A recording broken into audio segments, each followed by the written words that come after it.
handouts will never change anybody's life. They will get and finish it in the evening with the leaguers and other bad things. But when you teach people how to work and make sure that we have markets for our crops, I think what the government need to be putting all the money being spent in these barasas and even these mini campaigns that we see around the country, be it of the opposition of the government, is translate that money to our schools. Now our principal are crying because the capitation is not enough.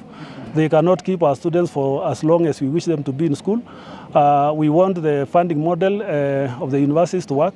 We want the healthcare system to work, but we also want the agriculture sector that the government should put infrastructure in place so that every farmer will have opportunity to take their produce to their farm in time because there is a good road. This we have to condemn with the strongest terms emergence of goons or disruptors of anybody's meeting or curtailing freedom of association and speech, because that is enshrined in our constitution. And anything that is thuggery is outdated and barbaric. Anything that is thuggery is sin in the eyes of the church and in the eyes of God. And therefore, if you are being used to do a sinful act, it will earn you hell. If you do the right thing, you will earn blessings, not curses. So to whoever is being used and mobilized, especially our young people, say no to what is not right and say yes to what is right. Earn your decent living, God will bless you and bless the work of your hands. When you earn from wrongdoing, what you'll end up is in prison, what you'll end up is in death, and there's no future. The future is in caring for one another, in love for one another. And the future of the nation is not in political thuggery. The future of the nation is in constructing engagement. Even if you have a different opinion, let us air it, and then we sit on the table and we ask who is right in a sober way, not in a disruptive way. When you do an election, but Kenya has never known how to do that, we should close their campaigns, do their work, let Kenyans judge every regime by the work they have done and what they have delivered. And that will be enough and more campaign, in my view. It is a work that should even earn votes other than the words they speak in those barasas, and the more money they use in those campaigns, even before the campaign time. So if their actions are more evident, then they should not worry with anything, because actions speak louder than words. And what Kenyans are asking, and what the church is asking, let action be more evident than words you can say.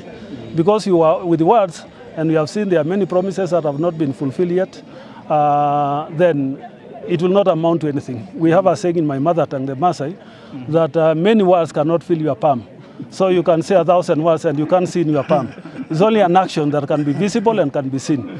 So if we can be able to engage in things that are visible and are tangible and touch lives, and we can be able to say, yes, we move from here to here, that will be much better. So what I want to urge the political class, use the time you are spending in campaigns to plan for Kenyans, to deliver services for Kenyans. Use the time and the resources you are spending to do more action-oriented programs and projects and make things work, especially the things that touch on life. Education touch on life directly, healthcare touch on life directly, food security touch on life directly, our security touch life directly. Let that money be spent to curb corruption, to curb abductions and senseless killings across the country. Let that time and the money be spent in making sure that healthcare works and our children are in school as they are required, because that's what will give us a better future.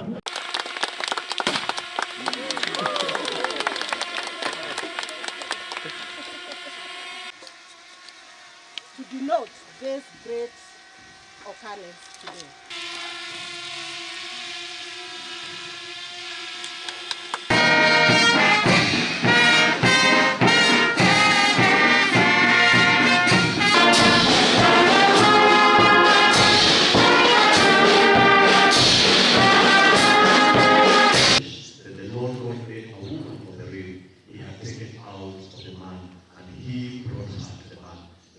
So the man gave names to all the livestock, the birds in the sky, and all the wild animals. Trees that were pleasing to the eye and good for food. In the middle of the garden were the tree of life, dust of the ground, and breathed into his nostrils the breath of life, and man became an living being. Indeed, we have some other clergy with us.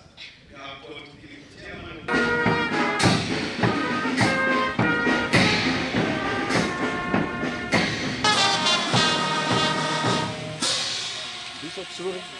Bishop, exit, yeah, this is an olive tree.